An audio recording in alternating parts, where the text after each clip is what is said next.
তুমি একটা কুকুরের সাথে তুলনা করতে পারো না। তোমার কিছু এই ধরনের অ্যাটিটিউড ছিল বিদায় হয়তো আমি গিয়েছি। ওই ড্রাইভারের বাচ্চা যদি তোমাকে ধোকা না দিত তাহলে তো তুমি ঠিক এগুলো তো তোমার জীবন আসতো না তোমার মধ্যে। এখন সে চলে গেছে, সবকিছু নিয়ে ভেঙে টেকে গেছে, এখন তোমার মধ্যে। আসসালামু আলাইকুম সুপ্রিয় দর্শক, দেশ ও দেশের বাইরে দূরে অথবা কাছে যে যেখান থেকে আমার এই নিউজটি দেখছেন সবাইকে জানাই আন্তরিক শুভেচ্ছা অভিনন্দন। সুপ্রিয় দর্শক মণ্ডলী, আপনারা সবাই কেমন আছেন? আশা করি আপনারা সবাই ভালো আছেন। সুপ্রিয় দর্শক শ্রোতা, আজকে আমি আপনাদের মাঝে এমন একটি ভিডিও তুলে ধরেছি যা দেখলে আপনি রীতিমতো অবাক হয়ে যাবেন। সুপ্রিয় দর্শক শ্রোতা, আজকের এই ভিডিওটি দেখার আগে আপনার কাছে ছোট্ট একটি রিকোয়েস্ট, আপনি যদি আমার চ্যানেলে নতুন দর্শক হয়ে থাকেন অবশ্যই আমার চ্যানেলটি সাবস্ক্রাইব করে পাশের বেল আইকনটা বাজিয়ে দিবেন। তো চলুন দর্শক, এই ভিডিওটা শুরু করি। তুমি কিন্তু একটা কুকুরের সাথে তুলনা করতে পারো না। তুমি তোমার বাচ্চার মা, তুমি একটা কুকুরের সাথে তুলনা করতে পারো না। তোমার কিছু এই ধরনের অ্যাটিটিউড ছিল বিদায় হয়তো আমি গিয়েছি। আচ্ছা, তোমার লজ্জা করছে না? না, আমার লজ্জা করছে না, এখন করছে না, কারণ তুমি আমাকে কুকুরের সাথে তুলনা করেছো। তুমি তো, আমি বললাম তো, কুকুরকে যদি তোমার নাম নিয়ে যদি কুকুর পোষা হয় এটা আসলে অন্যায়। এটা আসলে অন্যায়। মানুষের নাম কেন কুকুরের নামে হবে, বা কুকুরের নামের সাথে কেন মানুষের নাম মিলাতে হবে? গোলাপি, আপনার কোনো কথা নেই? অবশ্যই আছে। মানে তারা যেভাবে ঝগড়া করতেছে, তো এটার জন্য আমি একটু চুপ আছি। আগে তারা বলুক, আমি শুনি, পরবর্তীতে আমি বলবো। জি রানা সাহেব, প্রথমত যখন ও চলে গেল, হ্যাঁ, তখন ও নিজেও জানে না কিন্তু আমার কি পরিমাণ ক্ষতি হয়েছে। ও নিজেকে তো কিন্তু এখনো জানে না যে আমার এগুলো ও কেন বলছে। আমি আপনাকে বলি, ও বলছে কারণটা হচ্ছে ওর হাজবেন্ড এখন যে হাজবেন্ডের কাছে ছিল ওখান থেকে ধোকা খেয়েছে বলে এখন ও দরদ উতলে উঠছে। এবার হাজবেন্ডের প্রতি, বাচ্চার প্রতি ও দরদ উতলে উঠছে। 100% আমার বাচ্চার জন্য আমার দরদ হবে না? হ্যাঁ, সেটাই। এখন তোমার হাজবেন্ড যদি তোমার সাথে থাকতো তাহলে এই দরদ তোমার থাকতো না।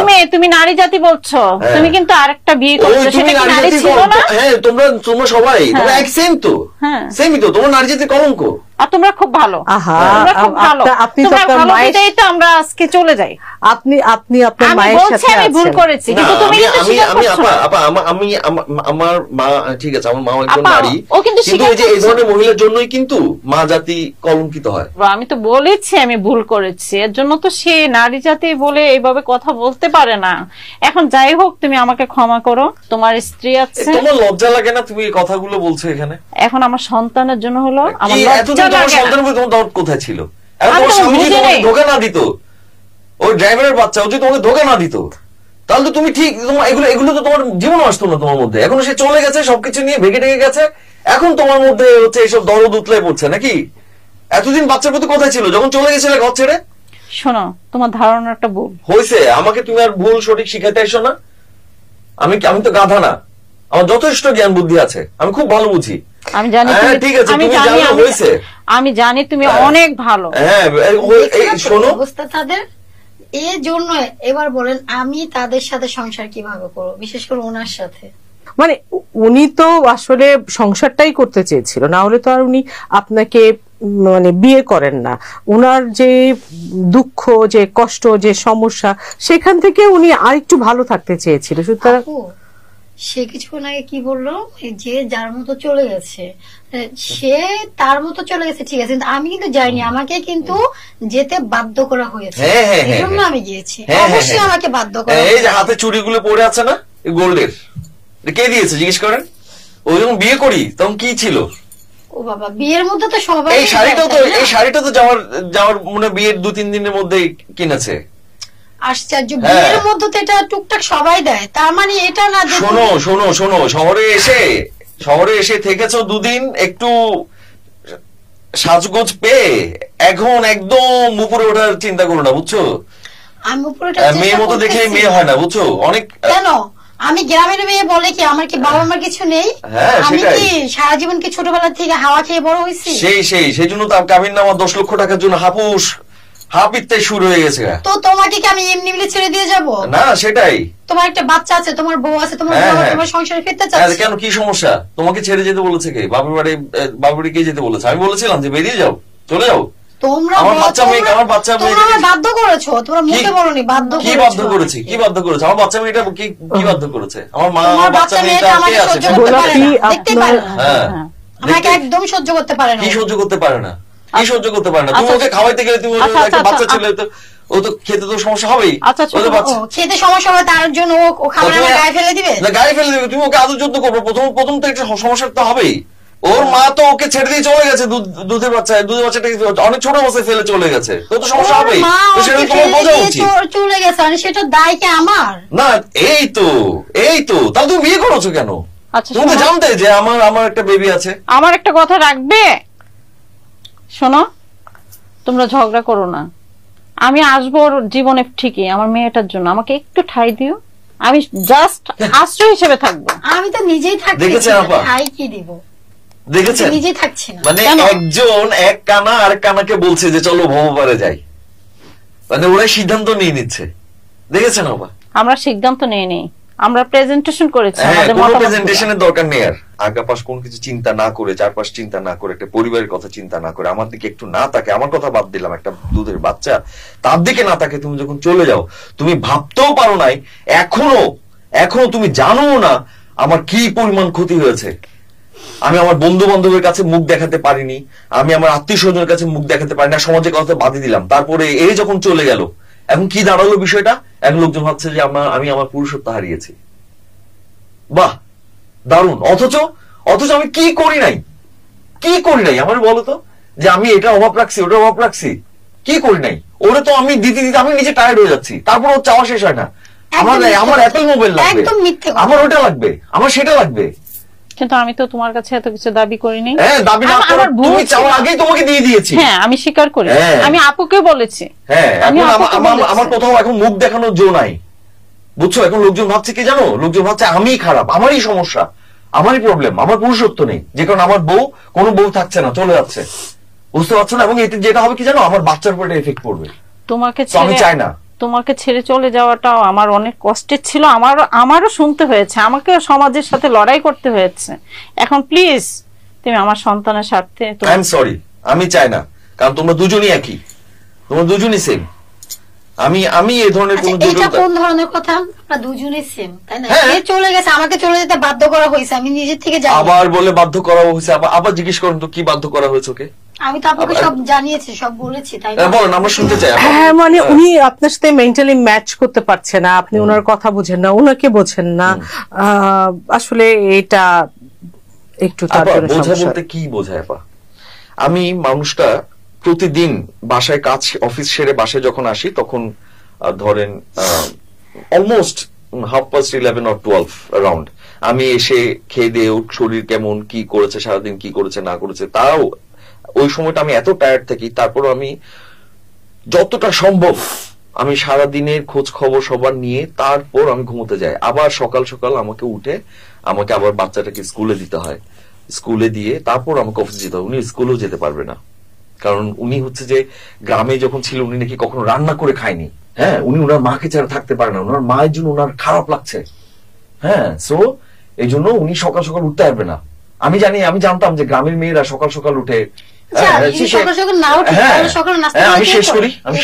হ্যাঁ, তুমি কতদিন নাস্তা করেছো তুমি? আমার মা, হ্যাঁ, মা না থাকলে তো তুমি রান্না করে ঢোকো না, মা গিয়ে একটু চিৎকার চেঁচামেচি করলে তারপর তুমি ওঠো। তাও তো প্রায় প্রতিদিন আমি পাউরুটি নিয়ে আসি, না পরোটা নিয়ে আসি। যাই হোক, এখন যেটা হয়েছে যে একটা বাচ্চা আপা, ওর মা যখন ওকে ছেড়ে চলে যায়, তখন কতবার বয়স? 2-3 বছর আপা। তাহলে এই বাচ্চাটা যখন বড় হচ্ছে, এবং এই বাচ্চাটা কিন্তু নতুন একজন মাকে মেনে নেয়া বাচ্চাটার জন্য খুবই খুবই। ওর মা চলে গেছে, তাই না? এটা দায়ভার তো আমার না। আর তাছাড়া দেখেন আপু, বাসায় গাড়ি আছে, তাই না? একটা ড্রাইভার তো রাখা উচিত। মানে সে কখন অফিস থেকে আসবে, তারপরে আমি তাকে বলবো, এরপর হচ্ছে আমাকে সে একটু ঘুরতে নিয়ে যাবে, তাই না? আচ্ছা, সে যখন অফিসে থাকে আমারও তো ইচ্ছে হয় না আমি একা নিজের মতো করে একটু শহরটা ঘুরে দেখি, তাই না? আমি তো তাকে সবসময় পেন দিতে চাই না, চাচ্ছি না, তাই না? কিন্তু সে কি করতেছে, মানে বললো না যে বাসায় এসে খোঁজ খবর নাই, সে কি খোঁজ খবর নাই? বাচ্চাকে খাওয়াইছো, রান্না বান্না করছো, কি রান্না করছো, এগুলো খোঁজ খবর নাই। আমি খাইছি কিনা কেন জিজ্ঞেস করি না? আমি একটা বিষয় ক্লিয়ার হই, সেটা হলো যে যেহেতু প্রাক্তনী স্ত্রীর একটি ঘটনা ড্রাইভারের সাথে ঘটেছে, সেই কারণে আপনি পরবর্তী তার ড্রাইভার রাখেননি বাড়িতে।